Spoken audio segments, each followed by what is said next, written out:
지난해 10월 진실 화해를 위한 과거사 정리위원회가 선감학원 사건을 국가폭력에 의한 인권 유린 사건으로 결론냈습니다. 이에 대해 선감학원을 운영했던 경기도는 공식 사과하고 피해자 명예회복과 지원 대책을 내놨습니다.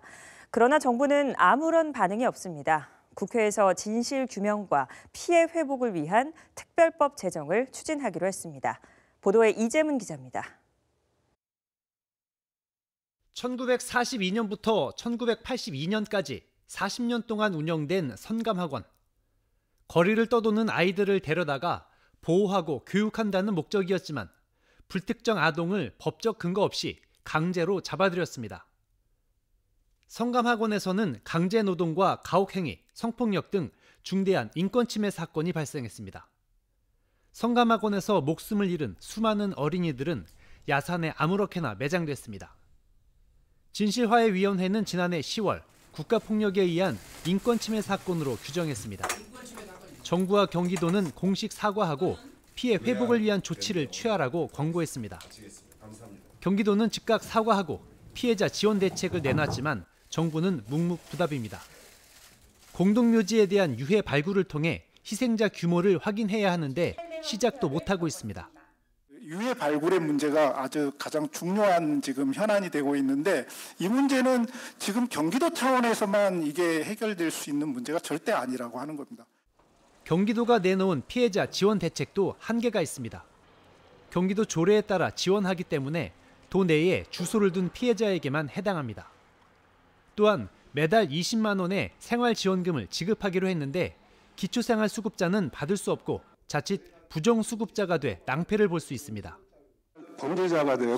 부정수급으로 돼갖고 그런 걸 우리에게 도와주는 게 아니라 오히려 민폐 대부분 우리 못 사는 사람들인데.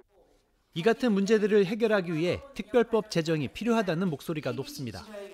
특별법을 제정해 진상규명과 피해자 지원을 위한 위원회를 설치하고 유해 발굴과 조사, 보상금 지급, 의료 지원과 생활 지원, 명예회복 사업을 추진하자는 제안입니다.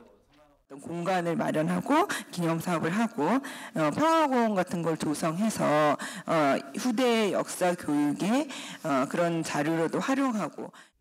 진화위는 선감학원 수용자 전원을 피해자로 인정했는데 피해 보상을 받으려면 스스로 증명해야 하는 상황입니다.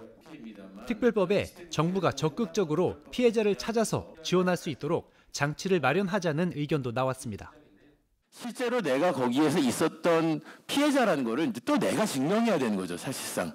그것이 뭐가 됐든, 수용 기록이 됐든, 당시의 친구나 동료들의 임의 보증이 됐든, 이걸 이제 증명해야 되는 게 이제 남아있는데. 공권력에 의한 인권 침해가 확인됐음에도 공식 사과와 피해 대책을 내놓지 않고 있는 정부에 대해 피해자들은 거듭 사과를 요구했습니다. 지금의 중앙정부의 미온적 대응이 지방자치 행정 업무를 무력하게 하고 있습니다. 이 자리를 빌어 윤석열 정부의 진심 어린 사과를 다시 한번 촉구합니다. 더불어민주당 김철민 국회의원은 각계각층의 의견을 수렴해 가칭 선감학원 사건 특별법 입법에 속도를 내겠다는 계획입니다. BTV 뉴스 이재문입니다.